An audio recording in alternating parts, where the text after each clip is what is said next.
ನಮಸ್ಕಾರ ಗೆಳೆಯರೆ.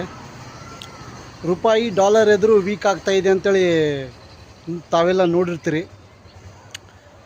ಸೋಷಿಯಲ್ ಮೀಡ್ಯಾದಲ್ಲಿ ಜೋಕ್ ಸಹ ಹರಿದಾಡ್ತಾ ಇದೆ, 90 ಹೊಡೆದಿದೆ ಅಂಥೇಳಿ. ಸತ್ಯ. ಆದರೆ ನಾನು ಪೊಲಿಟಿಕಲ್ ಇಶ್ಯೂ ಮಾತಾಡಲ್ಲ, ಅವ್ರು ಏನೇನು ಹೇಳಿ. ಆದರೆ ಸತ್ಯ ಇರೋದು ಸತ್ಯ ಒಪ್ಕೊಳ್ಳೇಬೇಕು. ಆದರೆ ಅದರ ಅರ್ಥ ನಮ್ಮ ಆರ್ಥಿಕತೆ ಏನು ವೀಕ್ ಆಗಿದೆ ಅಂತ ಅರ್ಥ ಅಲ್ಲ.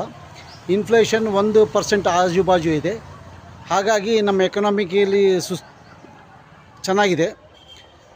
ಒಂದು ಮಾತು ನೆನ್ಪಿಟ್ಕೊಳ್ಳಿ, ಇದರಿಂದ ಏನು ಎಫೆಕ್ಟ್ ಆಗುತ್ತಂದರೆ ಎಕ್ಸ್ಪೋರ್ಟ್ ಆಗೋದು ಜಾಸ್ತಿ ಆಗುತ್ತದೆ. ನಮ್ಮ ಕಡೆ ನಾವು ಎಕ್ಸ್ಪೋರ್ಟ್ ಮಾಡ್ತೀವಲ್ಲ, ಅದನ್ನು ನಾವು ಜಾಸ್ತಿ ಅದರಿಂದ ನಮ್ಗೆ ಲಾಭ ಆಗುತ್ತದೆ ಈ ಡಾಲರ್ ಎದುರು ರೂಪಾಯಿ ವೀಕ್ ಆಗೋದ್ರಿಂದ.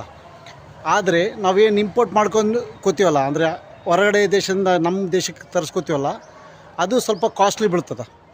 ಹೀಗಾಗಿ ಡಿಫ್ರೆನ್ಸ್ ಅಂತೂ ಇದ್ದೇ ಇರ್ತದೆ. ಆದರೂ ಇದೆಲ್ಲ ಯಾಕಾಗಿದೆ ಅಂದರೆ ಡಾಲರ್ ಗಟ್ಟಿ ಆಗ್ತಾಯಿದೆ ಬಿಕಾಸ್ ಆಫ್ ಅದೇನು ಟ್ಯಾರಿಫ್ ಏರಿಸಿದ್ನಲ್ಲ ಅಮೇರಿಕಾ ಅಧ್ಯಕ್ಷ. ಹಾಗಾಗಿ ಸ್ವಲ್ಪ ಮಾರ್ಕೆಟಲ್ಲಿ ಇದೆ. ಹಾಗಾಗಿ ಮತ್ತು ಮಾರ್ಕೆಟಲ್ಲಿ FIIs ಅಂದರೆ ಹೊರ ದೇಶದ ಇನ್ವೆಸ್ಟರ್ಗಳು ಮಾರ್ಕೆಟಿಂದ ರೊಕ್ಕ ತೆಗಿತಾ ಇದ್ದಾರೆ. ಸೊ ಹಾಗಾಗಿ ಬರ್ತಾಯಿದೆ, ಅದು ವೀಕ್ ಆಗ್ತಾಯಿದೆ. ಅದ್ರ ಬಗ್ಗೆ ಏನು ಚಿಂತೆ ಪಡೋ ಅವಶ್ಯಕತೆ ಇಲ್ಲ. ಮುಂದಿನ ವರ್ಷ ಅಥವಾ ನೆಕ್ಸ್ಟ್ 28ಅಲ್ಲಿ ಚೆನ್ನಾಗಾಗೋ 27 ಅಥವಾ 28ಅಲ್ಲಿ ರೂಪಾಯಿ ಸ್ಟ್ರಾಂಗ್ ಆಗುತ್ತೆ. ಅಲ್ಲಿವರೆಗೆ ನೆಮ್ಮದಿಯಾಗಿರಿ. ನಮಸ್ಕಾರ.